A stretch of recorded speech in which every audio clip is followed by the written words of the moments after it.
Hey everybody, welcome back to Appalachian Cemetery Hunting, and today's going to be our 10th video in a series of looking at cemeteries in the Smoky Mountains of East Tennessee. Now we have found another very old historical cemetery, and it's called the Baker Creek Cemetery. And we're going to be looking at that. It's in Blount County. We're still in Blount County. And it's located next to the Presbyterian Church of the same name. And as you can see, the cemetery was established. Now this is established in 1796, so it's very old. Here's a photo of the church sign. Here's a view of the cemetery. And another view. And here's a third view. And as you can tell, this cemetery is out in the country.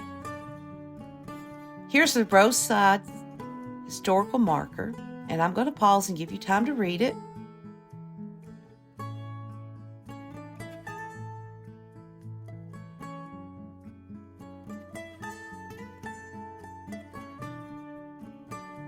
Now, as you can see, the church was established in 1786, and General Sam Houston's mother is buried here. And here's a map showing the cemetery location, and it's just off of Highway 411 southwest of Maryville, Tennessee. I'll give you a little time to look at that also.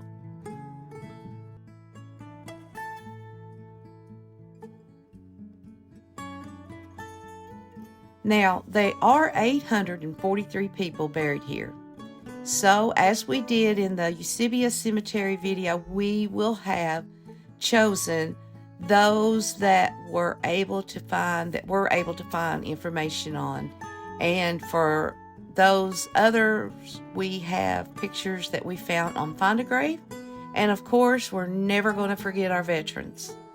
And again, this is not to disrespect anybody else that's buried there. It's just for the sake of time. So we're going to divide this cemetery also into parts. So let's get started. First we have Eliza Armstrong, 1808 to 1889. Then James G. Armstrong, 1818 to 1892. And according to Find a Grave, we found that he fought in the Civil War, but we don't know which side. Then we have Lanty Walker Armstrong, 1893 to 1985. There's no picture of his grave, but someone posted on Find a Grave that he fought in World War I in the U.S. Army as a corporal. Then we have Marguerite McCall Armstrong, 1782 to 1845. Martha Greer Armstrong, 1813 to 1901. And here's an older picture of her. Then we have Martha Cook Armstrong, 1815 to 1906. And there's no picture of her grave, but there's a photo of her marriage records from Monroe County, Tennessee, and her marriage to Absalom Armstrong in 1841. I'll give you a few seconds to look at that also.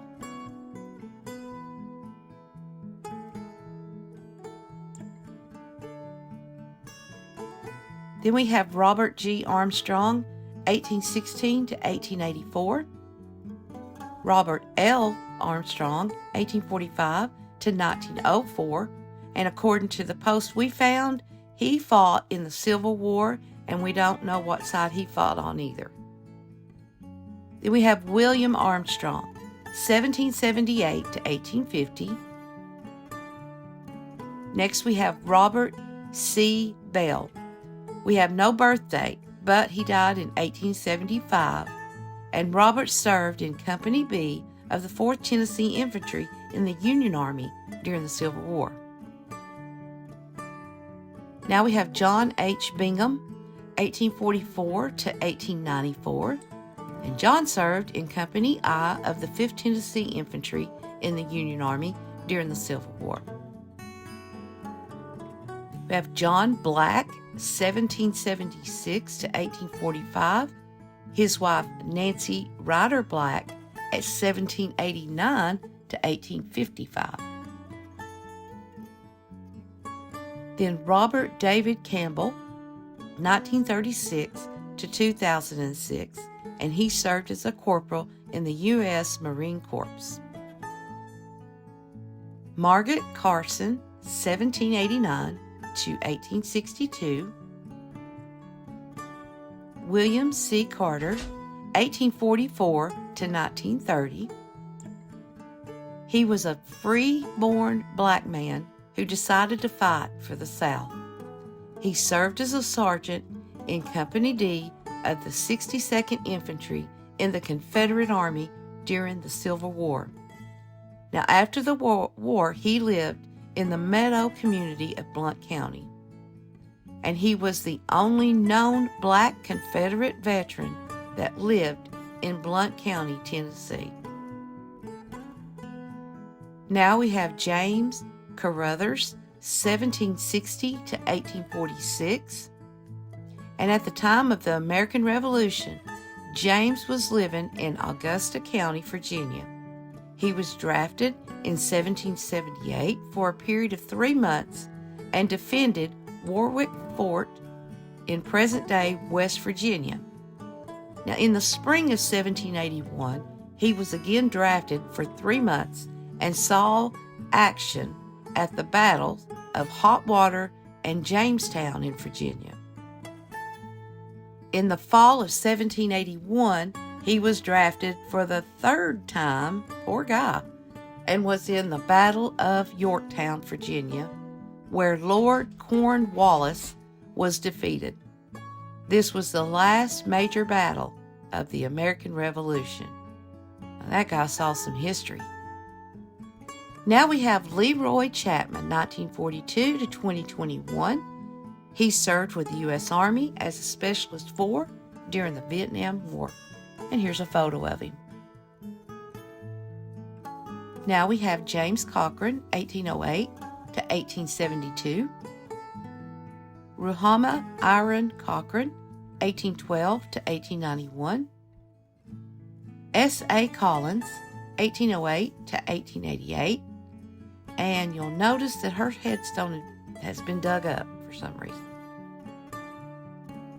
Now we have Abigail Hood Kahn, 1809 to 1888. Raymond Lewis Crisp, 1928 to 1999.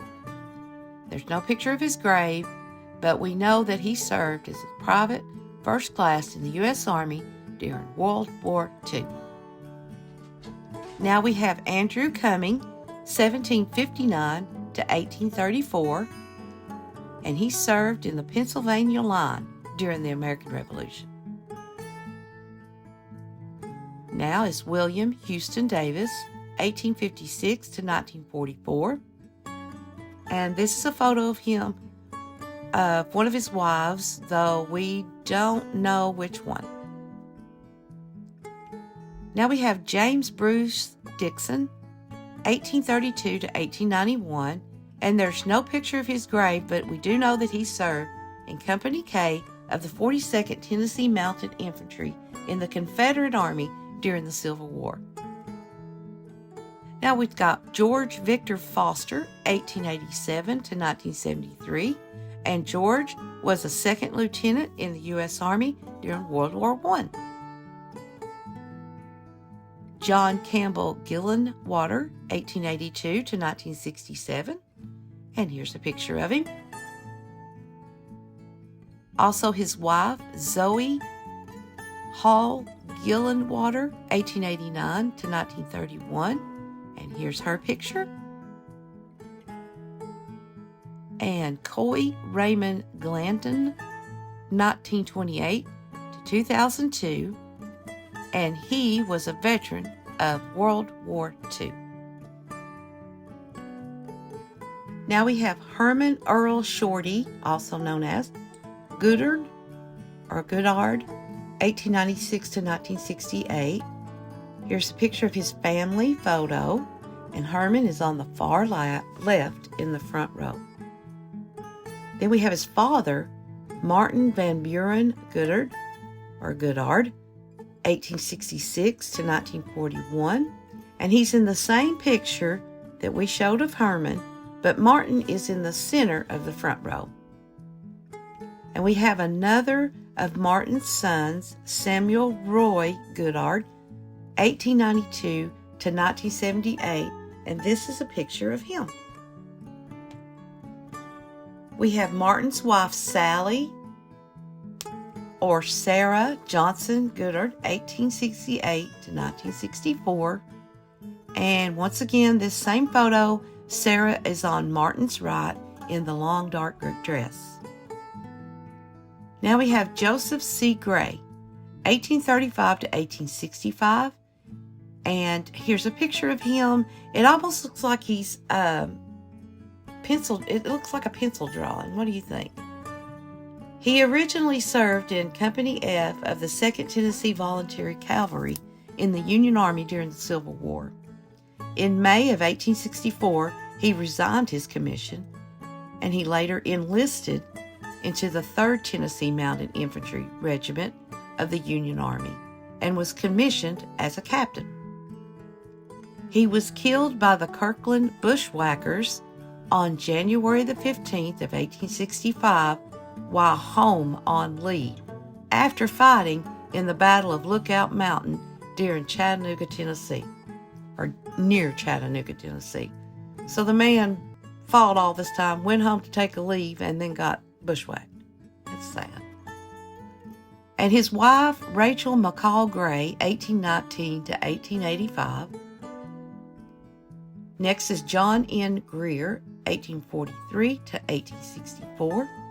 John served as a sergeant in Company E of the 2nd or 3rd Tennessee Mounted Infantry in the Union Army during the Civil War. Alexander Hale, 1768 to 1862, and he was born in Baltimore, Maryland. Jane McClung Hale, 1797 to 1868, and her husband, John Billingsley Hale, 1793 to 1864. He served as a private in the 1st Tennessee Volunteers during the War of 1812.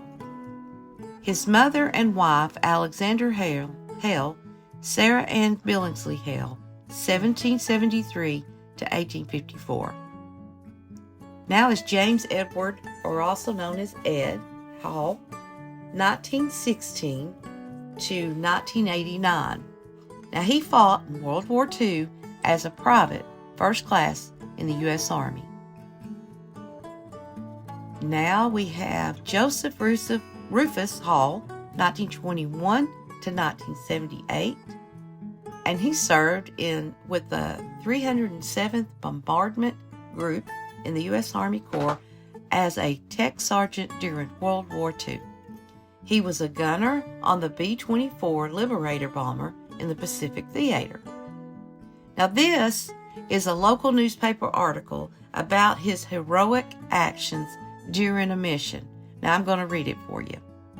It says, sitting at the controls of a tragedy-ridden B-24 Liberator Tech Sergeant John R. Hall of neighboring Greenback, Tennessee in Blount County, under instructions of a severely wounded co-pilot, piloted the plane back to his base after a raid on Truk.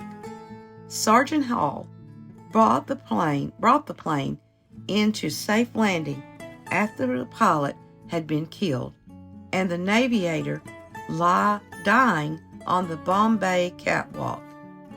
The plane had been badly crippled by 20mm fire from close diving Jap Zero, but following the gasped orders of co-pilot Lieutenant William E. Way of Stevensville, Texas, the engineer gunner who had never flown before a B-24 landed the ship with the ease of a crackerjack pilot. That's awesome. That is a really cool piece of history there. So let's move along. We got William Stephen Hall and his wife, Mary Elizabeth, or known as Betty, Lane Hall, 1863 to 1922. And here's a photo of him with his hunting dogs. And here's a picture of Betty. We have Robert Lee Hall, 1898 to 1949. And here's a photo around 1935 of him. We have William Robert Hall, 1914 to 1968. And this William served in the U.S. Army Corps Reserves during World War II. And next is Catherine Connor Hammondtree, 1807 to 1900, and she immigrated from Ireland. And here's her son, James Elbert Hammondtree, 1831 to 1907. And James, according to Find a Grave, fought in the Civil War, but we don't know which side. Now we have John Hammondtree, 1830 to 1868, and John served as a corporal in Company I of the 5th Tennessee Infantry in the Union Army during the Civil War. Now is Philip Hammondtree, 1801 to 1877, Rebecca Tulloch Hargis, 1793 to 1864, Samuel Tulloch Hargis, 1829 to 1900, and Samuel served as a private in Company A of the 3rd Tennessee Infantry in the Union Army during the Civil War. Now we have George Duffield Harley, or Harl, 1802 to 1840. His son George Duffield Harl Jr., 1840 to 1913. We have a picture of him. And we got Sarah Ann Hale Harl Howard, 1810 to 1906.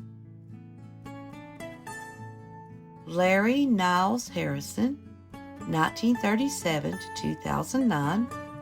And Larry served as a veteran of the U.S. Army, and he was serving in West Germany. Next is Ann Hutton Henry, 1806 to 1882. Clara Narcissa Howard Henry, 1800 to 1880. We have Franklin Henry, no birth date, but he died in 1895. And he served as a private in Company M of the 1st U.S. Colored Troops, Heavy Artillery in the Union Army during the Civil War. And now we have James Henry, 1791 to 1833. And James served as a 2nd lieutenant in the East Tennessee Militia during the War of 1812. Okay, so we're going to stop right there for the first part of this cemetery. We can already see that it's heavily loaded with history and military history, and a lot of first settlers here in Blount County. So just hit the like and subscribe. Tell your friends to subscribe. A lot of your ancestry hunters, this can really do some good if you're looking for your family history. So we hope to see you next week with part 2. Thanks for joining us. See you next time. Bye-bye.